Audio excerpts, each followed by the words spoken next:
Hello everyone, good morning. आज 13 अगस्त है और जैसा कि आप लोग जानते हैं कि जीआईसी प्रवक्ता के लिए फ़िलहाल जो विज्ञापन जारी किया गया है, तो विज्ञापन में कई सारे सब्जेक्ट हैं जिनके नाम नहीं हैं और अभ्यर्थी जो है वो काफ़ी परेशान भी हैं।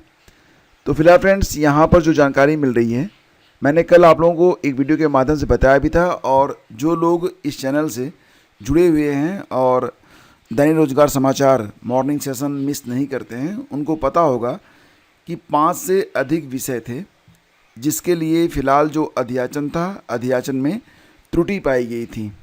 और ये जो त्रुटि पाई गई थी तो उसकी वजह से अध्याचन जो था वो वापस कर दिया गया था। कहा गया था कि जो अध्याचन में त्रुटि है उसको ठीक किया जाए, और ये बात भी कही गई थी कि प्रवक्ता भर्ती के लिए जो विज्ञापन जारी हुआ है ये 2 चरणों में जारी किया जाएगा।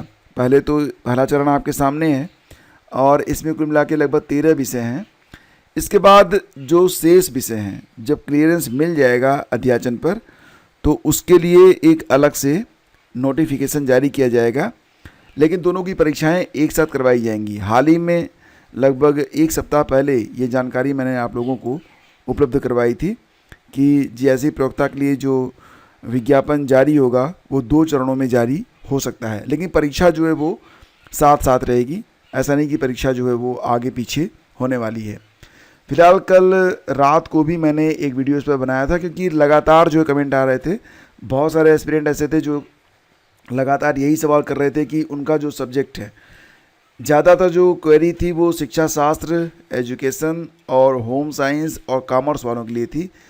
तो दोस्तों, यहाँ पर फ़िलहाल जो भी सब्जेक्ट यहाँ पर आप देख सकते हैं कि किन किन विषयों के सापेक्ष कितने कितने पद हैं, तो नोटिफिकेशन में क्लियर यहाँ पर बताया गया है। अंग्रेजी, अर्थशास्त्र, इतिहास, उर्दू, गणित, भौतिक विज्ञान, रसायन विज्ञान, जीव विज्ञान, भूगोल, संस्कृत, नागरिक शास्त्र, समाजशास्त्र और हिंदी के कुल 777 पदों पर यह विज्ञापन जारी किया गया है। लेकिन दोस्तों, इसी के साथ जानकारी ये मिल रही है कि लगभग 2 दर्जन से अधिक, हालांकि पहले जानकारी मुझे मिली थी कि लगभग 5 विषय हैं, लेकिन यहाँ पर बताया जा रहा है कि 2 दर्जन से अधिक विषयों में प्रवक्ता के पदों पर भर्ती होनी थी, लेकिन 13 विषयों का ही विज्ञापन जारी किया गया है। और जानकारी ये मिल रही है कि कुछ विषयों का पाठ्यक्रम तैयार नहीं होने और कई विषयों में अर्हता संबंधी विसंगतियों के कारण माध्यमिक शिक्षा निदेशालय ने अध्याचन को अंतिम रूप से लॉक नहीं किया। तो अभी फ़िलहाल शासन स्तर से इसका जब निराकरण हो जाएगा, उसके पश्चात ये भर्ती आएगी। तो माध्यमिक शिक्षा निदेशालय ने अध्याचन को अंतिम रूप से लॉक नहीं किया है। कौन कौन से सब्जेक्ट इसमें आ रहे हैं, तो यहाँ पर आपको लिस्ट मिल रही है। शारीरिक अनुदेशक, फारसी, मनोविज्ञान, मनोविज्ञान के लिए भी शिक्षा शास्त्र यानी कि एजुकेशन, तर्कशास्त्र, लॉजिक, कृषि शास्त्र, वाणिज्य, कॉमर्स, गृह विज्ञान, कला, संगीत, कंप्यूटर, सैन्य विज्ञान, सिलाई विषय में प्रवक्ता के पदों पर भर्ती फंस गई है। फिलहाल इसमें सबसे ज़्यादा जो क्वेरी आ रही है वो यहाँ पर शिक्षा शास्त्र, इसके अलावा वाणिज्य, कृषि विज्ञान, कंप्यूटर, कला और संगीत को लेकर आ रही है। संगीत में तो कम है, कला में ज़्यादा है। तो फिलहाल इन विषयों में प्रवक्ता के पदों पर भर्ती जो है वो फंसी हुई है, क्योंकि इनमें जो है ना कई विषयों में अर्हता संबंधी विसंगतियों के कारण माध्यमिक शिक्षा निदेशालय ने अध्याचन को अंतिम रूप से लॉक नहीं किया है। तो आप जान लीजिए कि अभी फ़िलहाल यही स्थिति है, और बहुत सारे एस्पिरेंट जो हैं वो आयोग जाकर इस पर जो है जानकारी लेना चाहते हैं कि आखिर कब तक जो है इसका पार्ट 2 यानी कि नया विज्ञापन कब तक आएगा, जिसमें ये जो शेष बचे हुए विषय हैं उनको शामिल किया जाएगा या फिर नहीं किया जाएगा। वस्तुस्थिति क्या है, फ़िलहाल इस पर आयोग क्या प्रतिक्रिया देता है, आयोग क्या कहता है, जैसे कोई जानकारी उपलब्ध होती है आपको इस चैनल पर उपलब्ध करवाई जाएगी। तो भर्ती में काफ़ी देरी हो रही थी, ऐसे में आयोग ने उन 13 विषयों का विज्ञापन जारी कर दिया जिसमें किसी प्रकार की विसंगति नहीं थी। बाकी जानकारी मैं आपको उपलब्ध करवा चुका हूँ कि ये जो 13 विषय हैं, तो कुल मिला के जो पदों की संख्या है ये कुल मिला के 1516 पद हैं, जिस पर आप आवेदन कर सकते हैं 12 सितंबर 2025 तक। और डिटेल में नोटिफिकेशन भी मैं आपको बता चुका हूँ। एक बात का आप लोग ध्यान रखिएगा कि यहाँ पर दोस्तों अपेयरिंग वाले जो हैं वो मान्य नहीं होंगे। हाँ, अगर आपका रिजल्ट जो है ये लास्ट डेट तक यानी कि 12 सितंबर तक आ सकता है, तो आप यहाँ पर अप्लाई कर सकते हैं। लेकिन एक बात ध्यान रखिएगा कि ये बहुत ज़रूरी है कि आपके सारे डॉक्यूमेंट, चाहे वो जाति प्रमाण पत्र हो, EWS हो या फिर कोई भी प्रमाण पत्र हो, वो आपके लास्ट डेट से पहले का बना हुआ होना चाहिए।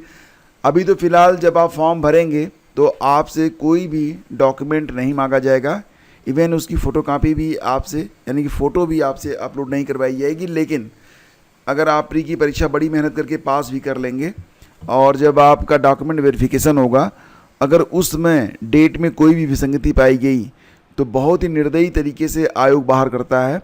आयोग बिल्कुल भी विचार नहीं करता है, इसलिए अपने अर्हता को ध्यान में रखिएगा। नोटिफिकेशन के मुताबिक ही अगर आप एलिजिबल हैं तो आप आवेदन करिएगा, अदरवाइज मत करिएगा। कारण ये है ना कि आप मेहनत करके जैसे तैसे करके प्री क्वालिफाई करेंगे, मेंस करेंगे, आप पहुँचेंगे जब डॉक्यूमेंट वेरिफिकेशन में, उस समय आपको एक लाइन कह के बाहर कर देता है आयोग। आयोग ना बिल्कुल जो है शर्म लिहाज नहीं करता कि बच्चे ने कितनी मेहनत की हुई है। तो और रही बात सिलेबस की, तो सिलेबस में GS काफ़ी जो है मायने रखता है। तो तैयारी आपकी GS की जो है वो इस चैनल पर करवाई जा रही है। आप लोगों को मैं सलाह दूंगा कि लास्ट जनवरी से लेकर जून तक की जो करंट अफेयर की नोट्स मैंने तैयार की है, उसको आप लोग तो अभी प्राप्त कर लें और उसको अभी से पढ़ना स्टार्ट कर दें। वैसे अगर आप पढ़ेंगे तो 10 दिन में आपका जो करंट है अब तक का, जनवरी से लेकर जून तक का, वो तैयार हो जाएगा। इसी प्रकार से आपकी करंट की क्लासेस भी आज से स्टार्ट हो रही हैं, जिसमें मैं आपको पिछले महीने के कुछ करंट जो कि बहुत इंपॉर्टेंट होंगे, जो कि आपकी परीक्षा के लिए इम्पॉर्टेंट हैं, साथ ही साथ जो लेटेस्ट करंट बन रहे हैं, क्योंकि ये प्रश्न भी तो इम्पॉर्टेंट हैं, तो इनकी भी पूरी की पूरी जो जानकारी है वो आपको दी जाएगी, ताकि आपकी जो क्लासेज हैं 10 से 15 मिनट में आप बेहतर तैयारी कर सकें। करंट अफेयर आपके लिए टेंशन ना बने। करंट अफेयर की टेंशन आपकी दूर करने के लिए करंट अफेयर की क्लासेस अलग से, GS की क्लासेस अलग से आपकी चलाई जा रही हैं। बीच बीच में आपको मॉक टेस्ट भी दिए जाएंगे। और रही बात ये कि जो आपकी PDF है, इसमें आपको जनवरी, फरवरी, मार्च, अप्रैल, मई और जून, ये 6 महीने की PDF है। इसको आपको तुरंत ही डाउनलोड कर लेना चाहिए। दोस्तों देखो, आपके करियर से ऊपर कुछ भी नहीं है, ठीक है?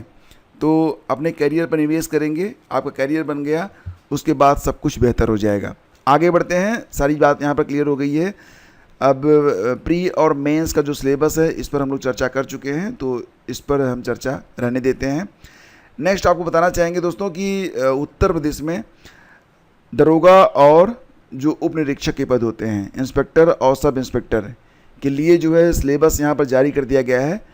तो 400 अंकों की लिखित परीक्षा में सम्मिलित होने की अपेक्षा यहाँ पर अभ्यर्थियों से की जाएगी जो पात्र होंगे। यहाँ पर आप देख सकते हैं 100 अंक के यहाँ पर 4 सेक्शन हैं। और एक बात और भी कि ऑल ओवर यानी कि ये जो 400 अंक हैं, इसमें 200 अंक 50% मार्क प्राप्त करना आपके लिए ज़रूरी होगा। परीक्षा जो होगी ये आपकी OMR पर होगी और 2 घंटे का समय आपको मिलेगा। कुल 160 प्रश्न होंगे, इतना तो ध्यान रखिएगा। और यहाँ पर आवेदन जो हैं वो शुरू हो चुके हैं। 12 तारीख से 12 अगस्त से आवेदन शुरू हो चुके हैं। कौन कौन से पद हैं? तो उप निरीक्षक यानी कि सब इंस्पेक्टर नागरिक पुलिस पुरुष और महिला के लिए, प्लाटून कमांडर PSC पुरुष और उप निरीक्षक सशस्त्र पुलिस पुरुष के लिए। इसके अलावा प्लाटून कमांडर उप निरीक्षक विशेष सुरक्षा बल पुरुष और महिला बटालियन के लिए महिला उप निरीक्षक। यहाँ पर जो है बहुत सारे पद हैं और यहाँ पर आप सूची देख सकते हैं कि जैसे कि उप निरीक्षक नागरिक पुलिस पुरुष महिला के रिक्त पदों का श्रेणीवार जो यहाँ पर विवरण दिया गया है। तो 1705 पद ये आरक्षित रहेंगे। बाकी EWS को दिए गए हैं 422, OBC को दिए गए हैं 1143, SC को 890 और ST को 82 पद। तो 4242 पद यहाँ पर हैं।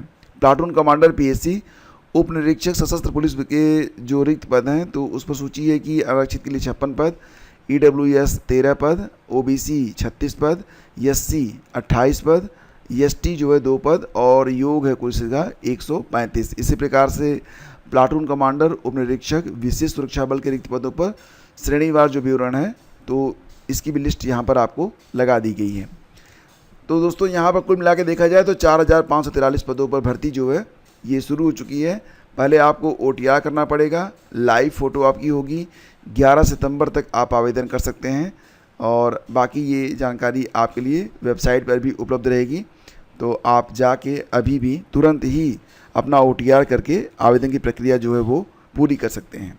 दोस्तों, बात करते हैं बिहार में आने वाली शिक्षक भर्तियों के बारे में। तो बिहार में जैसा कि आप लोग जानते हैं कि फ़िलहाल अब बिहार में ज़्यादातर जो सीटें हैं वो बिहारियों को जाएंगी, जो बिहार के रहने वाले लोग हैं उनको जाएंगी। लेकिन कुछ सीटें ऐसी हैं जो कि for all the other state open रहेंगी। तो जैसे कि अगर 1 लाख सीटें हैं तो 15,400। अब यहाँ पर जो TRE 4 आने वाला है, इसमें पदों की संख्या कुल 50,000 ही रहने वाली है। 50,000 के आसपास पद होंगे और इस पर जो विज्ञापन है वो आपका अगले महीने सितंबर तक जारी हो जाएगा। तो आपको पता है ना कि लगभग 7,500-8 हज़ार के आसपास पद अदर स्टेट को यहाँ पर मिलने वाले हैं। ये भी कम नहीं है, आप देखेंगे तो बहुत सारे स्टेट में तो इतनी ही वैकेंसी ही आती है। तो अगर आप बिहार में जॉब करना चाहते हैं तो भी ये पद जो मिल रहे हैं आपको 7-8 हज़ार ठीक ठाक पद हैं। मैं तो कहूँगा कि अगर आप मेहनत कर लेंगे तो आपका सिलेक्शन भी हो जाएगा, कोई दिक्कत आपको नहीं होने वाली है। 69,000 शिक्षक भर्ती में फ़िलहाल सुनवाई नहीं हो पाई दोबारा से, काफ़ी लंबे समय से सुनवाई नहीं हो पा रही है, तारीखें लगती हैं, सुनवाई नहीं हो पाती है। पिछली बार इसकी सुनवाई जो हुई थी वो सितंबर में हुई थी और अब 1 साल लगभग पूरी होने जा रहा है और अभी तक इस पर सुनवाई नहीं हो पाई है। दोस्तों, आगे बढ़ते हैं तो यहाँ आप देखिए एक खबर और भी निकल के आ रही है। 67,178 ने छोड़ दी है NTPC की परीक्षा और शिक्षक भर्ती का मुद्दा विधान परिषद में उठा है। तो जूनियर एडेड शिक्षक भर्ती के बारे में यहाँ पर बात की जा रही है, जिस पर शिक्षा मंत्री के द्वारा कहा गया था कि 31 मार्च तक वो इस भर्ती को पूरा कर लेंगे। फ़िलहाल अभी कुछ अता पता नहीं है। तो शिक्षक भर्ती का मुद्दा विधान परिषद में उठा है और यहाँ पर बात की जा रही है जूनियर एडेड शिक्षक भर्ती के बारे में। 2021 का यह मैटर है और फ़िलहाल अभी तक इस पर नियुक्ति नहीं हो पाई है। और फ्रेंड्स, कुछ खबरें और भी हैं, जैसे कि अगर आप देखेंगे तो CBI को UPSC अफसरों की जांच की अनुमति। जैसा कि लोग जानते हैं कि उत्तर प्रदेश लोक सेवा आयोग UPPSC की वर्ष 2010 की अपर निजी सचिव भर्ती में हुए कथित भ्रष्टाचार की CBI जांच अब निर्णायक मोड़ पर पहुंचने जा रही है। एग्जैक्टली यहाँ पर CBI ने क्या कहा था, CBI निदेशक ने मुख्य सचिव को पत्र लिखकर कहा था कि 30 दिनों में अनुमति नहीं दी गई तो जांच बंद कर दी जाएगी। तो फिलहाल अब जो 3 इनके रिटायर्ड अधिकारी हैं, सेवानिवृत्त संयुक्त सचिव विनोद कुमार सिंह, सेवानिवृत्त सिस्टम एनालिसिस गिरीश गोयल और सेवानिवृत्त समीक्षा अधिकारी लाल बहादुर पटेल के खिलाफ भ्रष्टाचार निवारण अधिनियम के तहत जांच की अनुमति मांगी गई थी। फिलहाल अब अनुमति मिल गई है, जांच प्रक्रिया अब आगे बढ़ने जा रही है।